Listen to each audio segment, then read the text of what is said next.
जय गणेश दोस्तों, कैसे हैं आप सभी लोग। एक बार फिर से सभी का बहुत बहुत आभार और धन्यवाद कि आप लोग फिर से आए हैं अपना बेशकीमती समय निकाल के मेरा ब्लॉग देखने के लिए। तो चलिए शुरू कर लेते हैं आज का वीडियो। तो ये ब्लॉग बहुत लंबा होने वाला है और बहुत कोशिश की मैंने इसको एडिट करके कट करके और 2x की स्पीड में लगा के फिर भी ये ब्लॉग जो है आधे घंटे का हो गया है। कारण ये है कि काम ज़्यादा था और दिखाती अगर मैं अच्छे से तो ये व्लॉग कम से कम 1 डेढ़ घंटे का हो जाता है, लेकिन मैंने बहुत शॉर्टकट में दिखाया है। क्लीनिंग वाला डे था ये, प्लस आज मेहंदी भी लगानी थी। तो फिलहाल अभी ये मॉर्निंग का रूटीन है। अभी जो है मैं ब्रेकफास्ट में मूली के पराठे बनाऊंगी। तो दो अलग जगह है मूली ग्रेट करके रखी हुई है। एक साइड परात में पराठों के लिए आटा लगेगा और दूसरी साइड जो थाली में मूली कसी हुई रखी है इसमें बनेगा मूली का कस। तो बहुत सारे लोग तो शायद जानते भी होंगे। ये एक तरीके का सैलेड होता है जिसमें मूली को ग्रेट करके और उसमें चीज़ें मिला के जो है यूज़ करा जाता है, इसको खाया जाता है।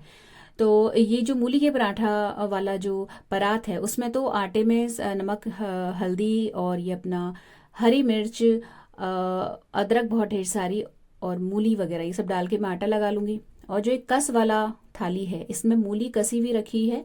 इसके अलावा इसमें हरी मिर्च, हरा धनिया, नींबू का रस डाला है और इसके अलावा इसमें नमक गया था, हल्दी गई थी और थोड़ी सी चीनी गई थी। तो वो मुझे लगा ना, मैंने मतलब क्लिप बना ली बट वो ना उस वक्त कैमरा ऑन नहीं था। तो वो जो मैंने नमक और हल्दी और चीनी वगैरह ऐड की है तो वो यहाँ पे मिस हो गया। तो इसमें देखिए है ऐसा कि अब जो मूली का ये कस है ये बनता रहेगा पूरा जाड़ा भर, पूरी सर्दी भर, क्योंकि अब मूली का सीज़न है। तो नेक्स्ट टाइम जब मैं बनाऊंगी तो अच्छे से प्रॉपर वे में शेयर इसकी रेसिपी कर दूंगी। वैसे मैंने ओरली आपको जो चीज़ें बता दी हैं वो ही हैं, इसके अतिरिक्त और कुछ नहीं है। और ये जो मूली कस वाली मूली जो मैंने ली है इसके लिए जो मूली थी इसमें बहुत रस था, तो ये मूली जो है इसका मैंने रस थोड़ा सा निचोड़ लिया है उधर आटे वाले जो परात है उसमें, तो जिससे कि थोड़ा सा ड्राई हो जाए, क्योंकि नमक डलेगा तो ये फिर से पानी छोड़ेगी।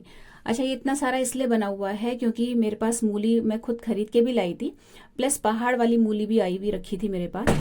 तो सबको मैंने इकट्ठे ही जो है पील करके घिस लिया है। और इसमें से आधी रखूंगी मैं अपने पास, मतलब आधी से थोड़ा कम, और बाकी जो है वो सारी अलग डिब्बे में जाएगी और वो जाएगी ऊपर भाभी लोगों के पास, मतलब उनको मैं दे दूंगी तो वो लोग अपने सैलेड में से यूज़ कर लेंगे। हमारे घर में सभी को बहुत पसंद है, खास तौर से मेरी मदर इन लॉ को बहुत, उनकी ये फेवरेट है ये वाला सैलेड। तो वो मतलब अगर जब चपाती के साथ इसको बहुत खाती हैं, चावल के साथ कम बट चपाती के साथ उन्हें बहुत पसंद है।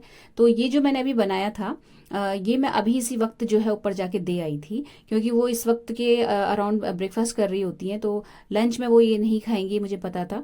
तो मैं अभी जो है उनको ये थोड़ी देर के बाद जब मैंने आटा वाटा लगा लिया तो मैं रखाई थी ऊपर, तो जब वो ब्रेकफास्ट करेंगे तो खा लेंगे। अच्छा, उसके बाद जो है फिर लगा लिया मैंने आटा। तो आटा लगाने के बाद जो है अब है क्या, आज 12 बजे के अराउंड मेरी जो जेठानी है उनके कोई परिचित हैं जो कि मेहंदी का उन्होंने एक छोटा सा, एक कहना चाहिए कैंप टाइप का लगाया हुआ है। तो उनका कॉल आया था कि मैं जो हूँ मतलब हम लोग 12 बजे तक पहुँच जाएं, और इसीलिए जो है थोड़ा जल्दी इसलिए कर रही हूँ कि थोड़ा सा मुझे लंच भी बना लूँ और ब्रेकफास्ट भी बना लूँ। और ब्रेकफास्ट खा के लंच के सारे बर्तन वर्तन धो के, मतलब सब कुछ ईच एंड एवरीथिंग करने के बाद मुझे मेहंदी लगाने जाना है, क्योंकि आके मेहंदी लगी हुई रहेगी तो 1 डेढ़ 2 घंटे तक मैं कुछ काम तो करूँगी नहीं। तो सारा काम प्लान ये है कि सब कुछ समेट के जाऊँ मैं, इवन चावल में प्रेशर लगा के, और ये सारा मेरा प्लान था। तो 12 बजे के अराउंड का टाइम था, बट उन्होंने श्योरिटी नहीं दी थी, कि उन्होंने कहा था कि अगर भीड़ ज़्यादा होगी तो मैं आपको कॉल नहीं करूँगी, अगर कम होगी तो ही कॉल करूँगी। तो मुझे दोनों तरफ से माइंड मेकअप करके चलना था। अगर भीड़ मतलब वो उनकी कॉल आ भी सकती थी और नहीं भी आ सकती थी, तो दोनों ही केसेस में मुझे काम खत्म करके ही रखना था। तो ब्रेकफास्ट का काम निपटाया, बर्तन वगैरह धोए, भगवान जी के बर्तन वगैरह जो भी मॉर्निंग का रूटीन है वो सारा कुछ किया। उसके बाद मैंने जो है नहा लिया। और नहा मतलब अभी मैंने जो कपड़े पहने हैं वो अपने ऑफिस वाले ही पहने। अगर मतलब उनका कॉल समय से आ गया और मुझे क्लैरिटी मिल गई कि मेहंदी लगने वाली है तो मैं मेहंदी लगाने चली जाऊंगी, अदरवाइज फिर मैं काम तो मेरा सिमट ही जाएगा तो मैं दुकान चली जाऊंगी, ये मेरा प्लान था।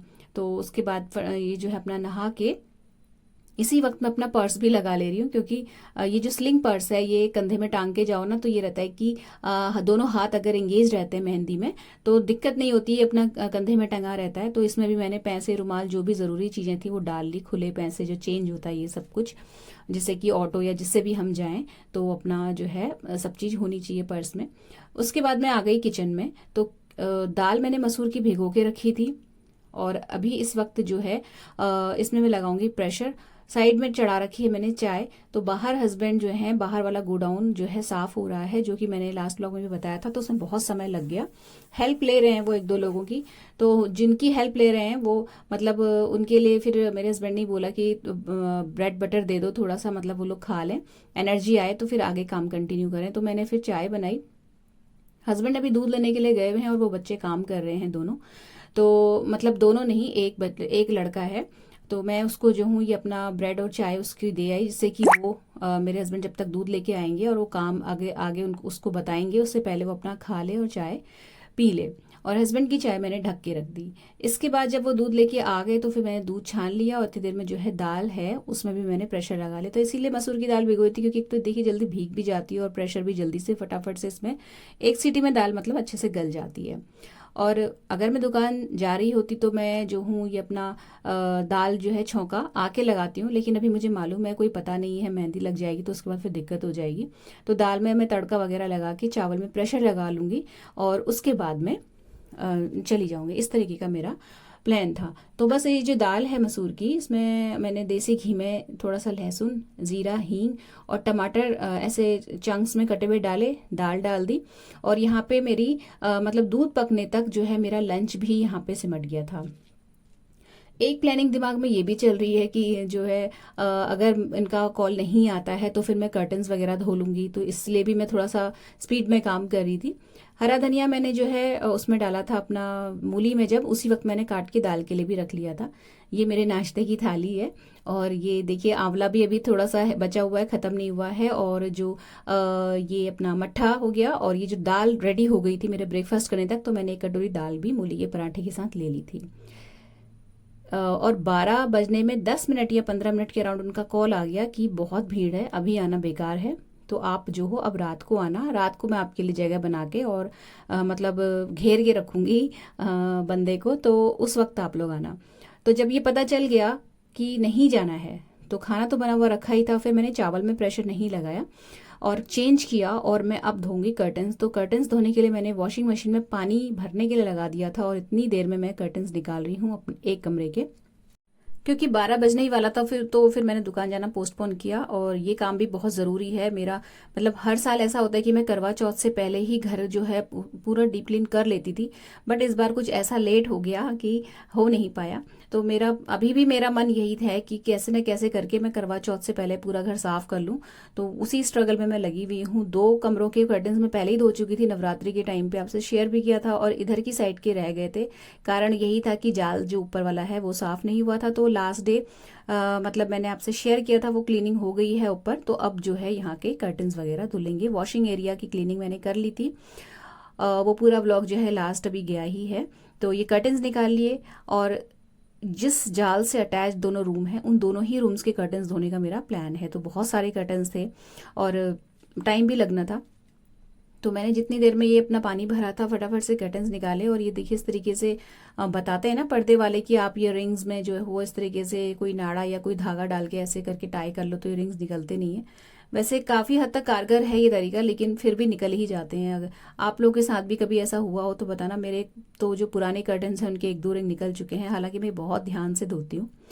एक लोड लगा दिया यहाँ पे और इधर मैंने बाथरूम में पानी भरने के लिए रख दिया, क्योंकि मैं जितने भी कर्टन्स धुलते जाएंगे उनको वॉशिंग मशीन में स्पिन नहीं करूँगी, मतलब पानी से नहीं उनको निकालूंगी, बल्कि मैं यहाँ अलग से टब में पानी भर के उनको 3 से 4 बार साफ पानी इसमें धो के तब मैं वापस से स्पिन टब में उनको स्पिन करती हूँ। इस तरीके से चलता है। ये पर्दे के साथ ही नहीं है, कोई भी हैवी कपड़ा चाहे कंबल हो या कुछ भी हो, मैं इसी तरीके से वॉश करती हूँ। लेकिन कंबल वगैरह में ये रहता है कि जो वॉश टब है उसी में मैं पानी भर के उस वहाँ पे खंगाल लेती हूँ, लेकिन पर्दों में ये नहीं हो सकता, क्योंकि पर्दे कम से कम 12 या 13 पर्दे हैं और हर बार पानी ड्रेन करके पानी भरने में बहुत टाइम टेकिंग जॉब हो जाती। तो यहाँ मैं कंटिन्यूअसली पानी भरती जा रही थी, पर्दे उधर से धुले हुए इधर लाती आ रही थी यहाँ पे खंगाल करके, फिर मैं वापस वो वॉशिंग टब में डाल रही थी। इस बीच में जो समय मिल रहा था मुझे उसमें मैं थोड़ी बहुत सफाई भी करती जा रही थी। तो अभी जो है उस वाले कमरे के जो कर्टन्स थे उनका लोड लग गया और उसमें से एक दो पर्दे बचे हैं, और ये वाला जो रूम है इसके भी मैं कर्टन्स निकाल लूंगी, तो मिले जुले जो हैं पर्दे धुल जाएंगे। और एक बारी में 3 ही पर्दे मैं धोती हूँ, क्योंकि उसके अलावा फिर वो साफ भी नहीं होते, और अब जगह भी नहीं मतलब रहती है वॉशिंग मशीन में इतनी। तो मतलब 3 3 3 करके 3 या 4 लोड लगे थे मेरे। अच्छा, बीच में फिर 1:30 के अराउंड ये चावल में मैंने प्रेशर लगा दिया, और फिर मैं वापस आ गई अपना पर्दों की तरफ। तो इधर जो है एक लोड पर्दों का धुल चुका है, एक घूम रहा है, और एक मैंने टाई करके रखा हुआ है, तो ये है धुले हुए पर्दे। और इधर कंटिन्यूअसली मैंने पानी जो है लगातार मतलब भरती जा रही हूँ मैं बाथरूम में, जिससे कि बिल्कुल भी हाथ रुके नहीं, लगातार पानी मुझे भरा हुआ मिलता रहे, और मतलब फटाफट से पर्दे जो हैं वो धुलते रहें। तो मैंने सीढ़ी लगाई हुई है बीच बीच में सफाई करने के लिए, लेकिन वो इधर उधर भागने के चक्कर में डस्टिंग में कर नहीं पा रही थी। हालांकि मैंने सिर पे कपड़ा बांधा हुआ था और मैं चाह रही थी कि थोड़ी बहुत डस्टिंग हो जाए, लेकिन ऊपर चढ़ के जो डस्टिंग करनी होती है उसमें बार बार ऊपर नीचे उतरना पॉसिबल नहीं होता है, और मुझे बार बार बाथरूम और वॉशिंग मशीन के बीच में घूमना पड़ रहा था। तो फिर मैंने जो है डस्टिंग का प्लान कैंसिल किया और सिर्फ पर्दों पे फोकस किया। तो क्योंकि पर्दे भी अगर धुल जाएंगे तो ये भी एक बहुत बड़ा टास्क हो जाएगा कंप्लीट। तो यहाँ पे मैं 3 बर्तनों में इस तरीके से देखिए पानी भरा हुआ है, और चेंज कर करके मैं इन पर्दों को धोती जा रही हूँ। तो इससे मतलब ये रहेगा कि पर्दे साफ भी अच्छे से हो जाएंगे, उधर वॉशिंग मशीन भी चलती रहेगी कंटिन्यूअसली, और जो है पानी भी मुझे अच्छे से मिलता रहेगा। अच्छा, जो टब है उसमें भर के पानी बहुत ज़्यादा हो जा रहा है, तो मैं जब उसको गिरा रही हूँ तो बहुत ध्यान से गिराना पड़ रहा था मुझे, क्योंकि बाथरूम से पानी फिर सीधे कमरे में आता। तो धीरे धीरे करके उसको हल्के हल्के मैं ड्रेन करती जा रही हूँ, और जितने भी बर्तन हैं धो के फिर वापस उनमें पानी भर के, और इधर उधर मेरे चक्कर कंटिन्यूसली लग रहे थे। तो इधर चावल में जब मेरा प्रेशर आ गया था तो फिर मैंने उसे किया बंद। अब मैं क्या करूँगी कि जब मतलब मेरा प्लान तो यही था कि 2 बजे तक मेरे सारे कर्टन धुल जाएं, जिससे कि मैं लंच से पहले फ्री हो जाऊं इस काम से। तो उधर थोड़ा सा रेस्ट करने के लिए भी टाइम मिल जाएगा, और जब टाइम से रेस्ट कर लूंगी तो शाम को डिनर टाइम से बना के फिर जो है उस कमरे की, जिस कमरे के मैंने पर्दे धोए, पर्दे तो मैंने 2 रूम्स के धोए हैं, बट एटलीस्ट एक कमरा मैं साफ कर लूँ, ये मेरा प्लान था। क्योंकि रात को अगर फ़ोन आ गया तो फिर मुझे मेहंदी लगाने जाना ही पड़ेगा, और अगर कॉल नहीं भी आई तो मैं किसी और जगह भी जाना पड़ता, तो भी मैं मेहंदी लगाने आज हमें जाना ही था। क्योंकि करवा चौथ के एक दिन पहले मैं मेहंदी नहीं लगाती, बल्कि 2 दिन पहले मैं मेहंदी लगा लेती हूँ, मतलब हम दोनों ही। कारण ये है कि एक तो देखिए मार्केट में भीड़ बहुत ज़्यादा हो जाती है करवा चौथ से एक दिन पहले, और जो प्राइजेज हैं वो भी बिल्कुल हाई हो जाते हैं। तो एक दिन पहले, यानी कि जैसे अगर मंडे को करवा चौथ है सपोज, तो फिर हम दोनों ही, मतलब मैं और मेरी जिठानी, हम लोग क्या करते हैं कि संडे यानी कि सैटरडे को हम लोग मेहंदी लगा लेंगे, कुछ इस तरीके से चलते हैं। तो एक तो मार्केट में भीड़ कम मिलती है, दूसरा जो डिज़ाइन लगाने वाले बंदे हैं वो थोड़ा सा ढंग का डिज़ाइन लगा देते हैं, और थोड़ा सा पैसे भी जो है बच जाते हैं। अच्छा, इस इतना किया मैंने। फिर मैं मदर इन लॉ को जो है खाना उनको परोस के आई, और उसके बाद जो है फिर मैं बाल्टी ले गई कपड़ों की, और छत पे सारे कपड़े फैला दिए। तो ये बहुत बड़ा टास्क कंप्लीट हो गया है, मतलब बहुत ही ज़्यादा बड़ा। उसके बाद फिर मैं सो गई। हस्बैंड आए तो उन्होंने खाना वाना खाया, उसके बाद मतलब मैं 1 सवा घंटे के अराउंड सोई, और उसके बाद जो है मैं अपना पर्दे लेने यहाँ पे आ गई हूँ। तो अभी मैंने चाय वगैरह कुछ भी नहीं पी है, सीधे पहले पर्दे ही उठाए, क्योंकि जैसा कि मैंने बताया बंदरों का बहुत ज़्यादा आतंक है। तो पर्दे सूख ही चुके हैं, इससे पहले कि कोई बंदर कूदे फांदे इन पर चढ़े या फाड़े। इससे अच्छा है कि अपना जो है शराफत से चुपचाप पर्दे ले आओ नीचे, उसके बाद चाय आराम से पीते रहेंगे। तो बस ये पर्दे उठाए, और उसके बाद, और देखिए लकीली धूप भी इतनी अच्छी आजकल आ जा रही है कि अगर मतलब सारा काम कंटिन्यूअसली मेरा मेरा हो ही जा रहा है। कोई भी ऐसा दिन नहीं हुआ कि मैंने कर्टन्स धोए हों और बादल लगे हों या कुछ इस तरीके का। तो पर्दे लाके यहाँ पे फिलहाल मैंने कर दिए हैं डंप। ये दूसरा रूम है जिसमें मैंने पर्दे रखे हैं, क्योंकि दोनों ही रूम जहाँ से पर्दे निकाले हैं वहाँ मुझे डस्टिंग करनी है, तो वहाँ फिर ये गंदे हो जाएंगे। उसके बाद फिर मैंने चढ़ाई चाय, और चाय चढ़ाते चढ़ाते ही मैंने जो है आटा लगा लिया। लौकी निकाल के रख दी है बाहर, कोफ्ते बनाऊंगी, और दूध की मलाई निकालना, दही जमाना, ये मेरी ग्रीन टी रखी हुई है मॉर्निंग से, ये सब कुछ मैंने यहाँ पे कर लिया था चाय के पकते पकते और चाय चढ़ाने से थोड़ा पहले। तो दही इसलिए देखिए ढक के रखा है, क्योंकि मेरा 1 2 बार से ना दही जो है थोड़ा सा खराब सा हो जा रहा है, जम नहीं रहा, क्योंकि मौसम जो है थोड़ा सा अपना टेम्परेचर हो गया है डाउन। दही मेरा 1 2 बार गड़बड़ हो गया। तो फिर मैं वैसे ऐसे ही जमा दे रही थी, लेकिन अब जो है फिर मैंने कैसरोल में जमाना शुरू किया, और उसको ऊपर से फिर भी ढक दिया है, जिससे कि थोड़ा सा हीट अंदर बनी रहे। तो बस इसके बाद जो है चाय पीते ही मैंने फटाफट से सब्जी बनाई, आटा मैंने लगा ही लिया था। और कुछ भी डिटेल में शेयर नहीं किया है, क्योंकि अगर मैं सब्जी मतलब कोफ्ते वगैरह ये सब कुछ डिटेल में शेयर करती तो ये जो वीडियो है ये मोर देन आधा घंटा हो जाता। तो बस यहाँ पे खाना बना लिया तो टेंशन नहीं है। अब जो है क्लीनिंग करेंगे। और हाँ, यहाँ पे मैंने ना चपाती भी बना ली थी, जिससे कि मतलब मैं सफाई करूँगी और जैसे ही मुझे कॉल आएगी मैं फटाफट से खाना खा के, अगर रोटियाँ सीखी भी रखेंगी तो मेहंदी लगाने चली जाऊँगी। ये मेरा प्लान था। हस्बैंड का खाना मैं डाइनिंग टेबल में परोस दूँगी। तो इस तरीके से बर्तन वर्तन भी धो के रख दिए हैं कि आके मुझे कोई काम ज़्यादा करना ना पड़े। कोफ्ते का बचा हुआ तेल है ये, जो अब अगली किसी रेसिपी में यूज़ हो जाएगा। अब आ गई थी मैं उस रूम में। तो अब जो है यहाँ पे ये है कि मेरा जो है खाना बना हुआ है, रोटियां सेकी हुई रखी हैं, जो कपड़े पहन के जाने हैं वो निकले हुए रखे हैं, पर्स रेडी है, बस क्लीनिंग करनी है। कॉल का वेट हो रहा है, जैसे ही कॉल आएगा वैसे ही भाग जाएंगे, ये सोचा हुआ था। तो अब जो है क्लीनिंग शुरू हो गई थी इस रूम की। ये जो रूम है ये हमारे घर का सबसे बड़ा रूम है और इसकी क्लीनिंग में काफ़ी सारा समय जाता है। कारण ये है कि जाल लगा हुआ है। जो खिड़की जहाँ पे मैं खड़ी हुई हूँ क्लीनिंग कर रही हूँ, इसी खिड़की से जुड़ा हुआ वो जाल है जहाँ पे वॉशिंग एरिया है, वॉशिंग मशीन रखी हुई है। तो यहाँ पे बहुत डस्ट आती है। और भले ही खिड़की बंद रखो या खुली रखो, डस्ट जो होती है फाइन बहुत जरा जरा से छेदों से या दरारों से आ ही जाती है। और इस तरीके से जो रोशनदान है और खिड़की की जो जालियां हैं वो रेगुलर मैं साफ़ नहीं कर पाती। वैसे नॉर्मल जो रूटीन क्लीनिंग है वो हो जाती है, बट इस तरीके की जो क्लीनिंग होती है ना, जिसमें ऊपर चढ़ के ये खिड़की और रोशनदान ये सब साफ़ करना, ये नहीं हो पाता। हालांकि मैं कई बार सीढ़ी लगा के पंखा साफ़ करती हूँ और कई बार आपसे शेयर भी किया है, बट ये वाली क्लीनिंग नहीं हो पाती है। और जब नहीं होती है ना, तो जब एक बार करनी पड़ती है तो बहुत भारी पड़ता है। तो ये जितने भी वायर वगैरह लगे हुए हैं, ये सारे इस ब्रश से बहुत ही इफेक्टिवली साफ़ होते हैं। मतलब बहुत ही कारगर है ये ब्रश, मुझे तो बहुत ही ज़्यादा सहूलियत मिलती है। जाली वगैरह सब कुछ अच्छे से साफ़ हो जाती है। तो ये जाली जो थी, क्योंकि मैंने लास्ट डे जो है ये अपना वॉशिंग एरिया जब साफ़ किया था, तो ये जाली भी बाहर से मैंने इसकी डस्टिंग करी हुई है। तो जो डस्ट है वो अंदर की साइड है इस वक्त। तो ये सब कुछ साफ़ करके मैंने डस्टबिन में उठाया। और खिड़कियां जब साफ हो गई तो उसके बाद जो है इसका कांच है, इसमें साफ सूखा कपड़ा डाला, मतलब मारा। और ये जो आपको दिख रहा है ना ऑर्गेनाइजर टाइप का, ये मैंने क्लिनिक प्लस के डिब्बे से बनाया है। ये एसी का रिमोट रखने के काम में आता है।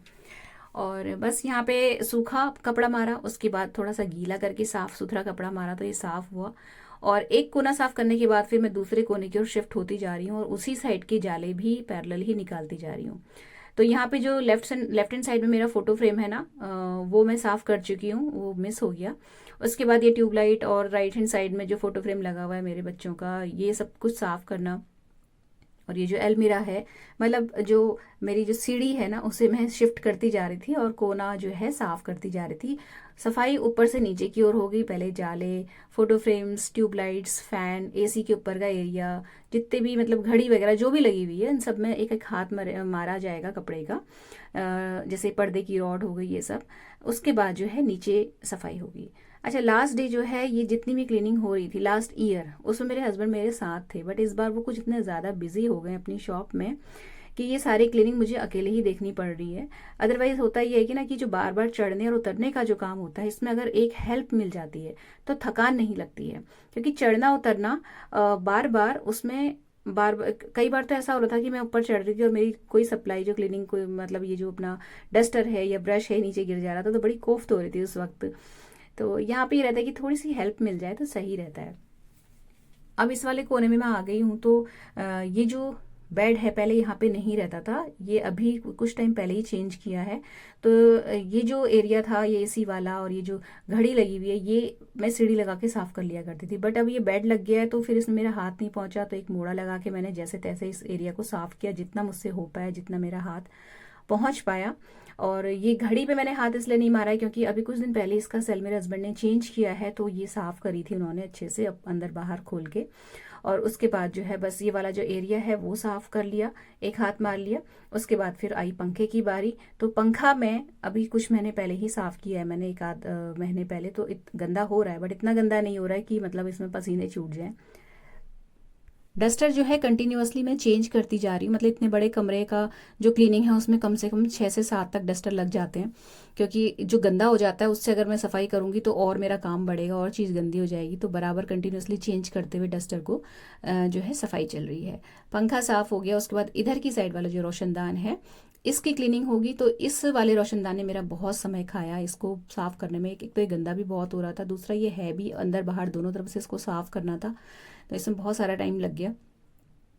अच्छा, यहाँ पे मैंने एक चीज़ फ्रेंड्स नोटिस करी है इतने सालों में क्लीनिंग करते करते, कि अगर आप जो हो अपने घर का जो डी क्लटरिंग का काम है ना, यानी कि जो पुराना या अनयूज्ड या बेकार सामान है जो नहीं यूज़ में हो रहा उसको हटाने का जो काम है, अगर वो आप दिवाली की टाइम की क्लीनिंग के लिए ना रखें या किसी भी तरीके की डीप क्लीनिंग के टाइम पे के लिए ना रखें ना, तो बहुत सहूलियत रहती है।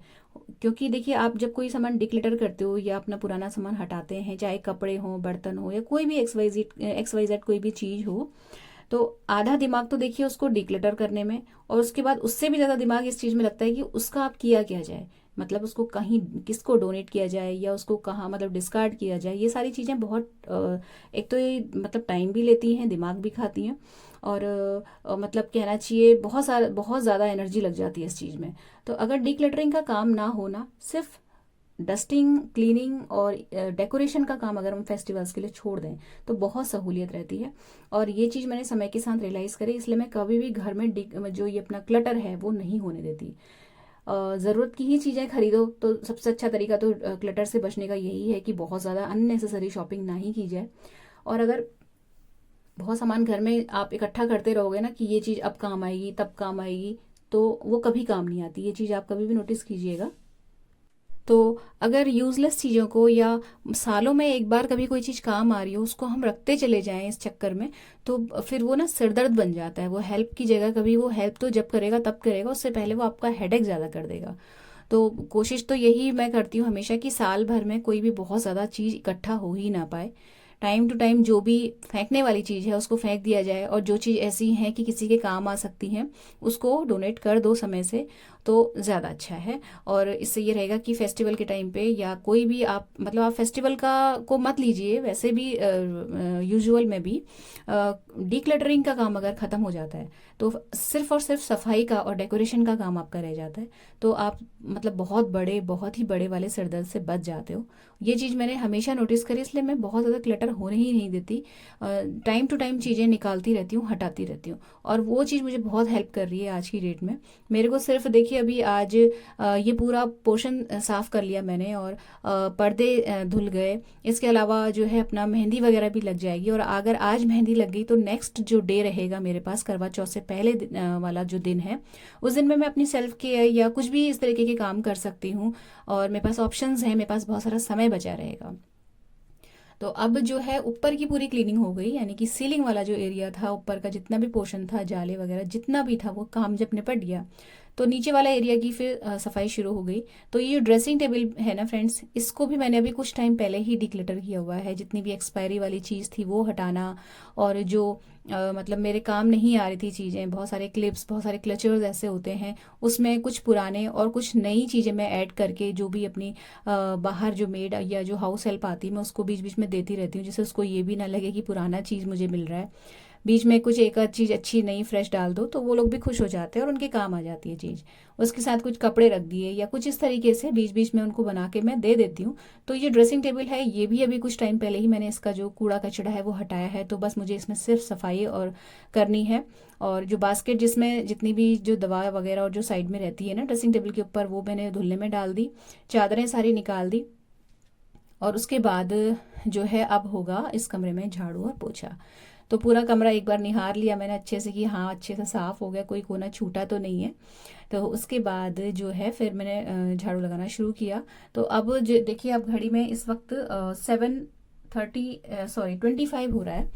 तो इतनी देर में देखिए सारा काम जब निपट गया, तो अब नीचे की जब बारी आई ना झाड़ू लगाने की, तो ये जो मैंने अभी हटाई है ना शू रैक, इसमें मैं शूज़ नहीं रखती। इसमें मैं रखती हूँ जो डस्टर्स होते हैं, वो कोई भी पुरानी टी शर्ट या कुछ इस तरीके का कपड़ा जो अच्छे से जिससे वाइप हो जाता है, उसको मैं कट करके पीसेज में इस यहाँ पे इस ड्रॉर में डाल देती हूँ। तो ये भी कुछ टाइम पहले ही मैंने साफ़ किया हुआ है। क्योंकि जैसा कि मैंने आपको बताया ना, चूहा बहुत ज़्यादा आने लग गया था, तो फिर उसके चक्कर में मुझे सफाई बीच बीच में देखनी पड़ती थी, कहीं उसने गंदगी तो नहीं करी हुई। तो इस चक्कर में ये वाला जो एरिया है वो भी साफ़ हुआ हुआ है। तो आपने खुद ही देखा होगा कि यहाँ से बिल्कुल भी कूड़ा नहीं निकला था उस ड्रॉर के नीचे से। तो अब यहाँ पे जो है झाड़ू वगैरह लगा दिया। और ये देखिए ऊपर से जितनी भी डस्ट गिरी थी, और सबसे ज़्यादा दुखी तो बाल करते हैं, पता नहीं कब झड़ते हैं इतने बाल कि मतलब डस्ट के साथ ही बाल जो हैं इतना ज़्यादा बड़ा बड़ा गुच्छा निकलता है नीचे से, बेड के नीचे से और इधर उधर से। तो ये अच्छे से झाड़ू लग गई, तो उसके बाद फिर झाड़ू सही से लग जाती है तो फिर पोछे में ज़्यादा समय नहीं लगता है। तो अंदर अच्छे से वाइपर से जहाँ तक मेरा हाथ जा सकता था उतने में मैंने डाल के जो है पोछा लगा लिया। जो ये जिसमें मैं अभी लगा रही हूँ तो सिंगल बेड है, तो इसमें अंदर से अच्छे से दीवार तक भी मेरा जो वाइपर है वो टच हो जा रहा था। तो इस वाला ये जो बेड है ये तो अच्छे से साफ़ हो जाता है, बट ये जो डबल बेड है इसके अंदर बिल्कुल अंदर तक हाथ नहीं जाता। तो जब कभी हस्बैंड फ्री होंगे तो इस बेड को खिसका के देखा जाएगा, साफ़ किया जाएगा। वैसे जहाँ तक मेरी नज़र जाती है वहाँ तक ये बिल्कुल साफ़ है।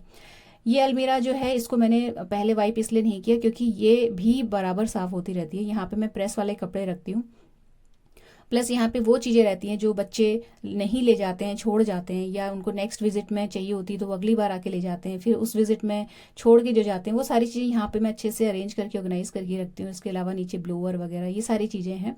तो यहाँ पे भी हाथ लगातार कंटिन्यूसली मैं मारती रहती हूँ डस्टिंग के टाइम, मतलब जब रेगुलर बेडशीट्स वगैरह भी बदलती हूँ ना उस टाइम पे भी। तो इसलिए फिर मैंने इसमें उस वक्त नहीं हाथ मारा, लेकिन फिर ये लगा कि चलो दिवाली की सफाई चल रही है तो एक बार यहाँ पे भी एक जो है हाथ कपड़े का मार दूँ। फाइनल पोछा लग गया तो उसके बाद फिर मैंने ये चादरें बिछा दी। तो दोनों बेड्स के लिए चादरें निकाली मैंने, लेकिन मैं सिर्फ डबल बेड की चादर ही बिछा पाई थी। इतने में जो है कॉल आ गया, तो वो वाला जो बेड है उसकी चादर फिर मैंने छोड़ दी। बेड ये जो चादर है ये बिछाई। जो बोल्स्टर्स हैं यानी कि जो मसनद है उनके कवर इसलिए नहीं निकाल के धुलने में डाले क्योंकि वो भी अभी थोड़ा टाइम पहले ही धुले हैं, तो अब दिवाली वाली जब चादर बिछाई जाएगी उस टाइम पे मैं इसको धो लूँगी। इतना करते करते देखिए 8 बज गया था। फिर मैंने बहुत स्पीड में फटाफट से खाना खाया, और जो भी बर्तन वर्तन जितने भी होते थे सारे धो के हस्बैंड का जो डिनर है वो लगा दिया टेबल पे। और 8:25 पे हम लोग जो है घर से निकल गए थे मेहंदी लगाने के लिए। तो हमें 5-7 मिनट तो हमारे टेम्पो को ढूंढने में ख़राब हो गए, क्योंकि हस्बैंड मेरे इस वक्त तक घर आए नहीं थे, नहीं तो वो हमें कार से छोड़ देते। अब स्कूटी चलाने की वाली स्थिति थी नहीं, क्योंकि जाते समय तो हम चले जाते स्कूटी से, बट आते समय फिर मेहंदी लगी रहती, इसलिए हमें ऑटो ढूंढना पड़ा। तो बड़ी मुश्किल से भागते दौड़ते हैं हमने जो है ऑटो ढूंढा और जो है मेहंदी लगाने के लिए चल दिए थे। तो फ्रेंड्स ये था आज का व्लॉग, जो कि यहीं पर ख़त्म होता है। छोटा सा नहीं बोलूँगी क्योंकि बहुत बड़ा हो गया है। अगर अच्छा लगा हो तो प्लीज़ वीडियो को लाइक शेयर ज़रूर कीजिएगा।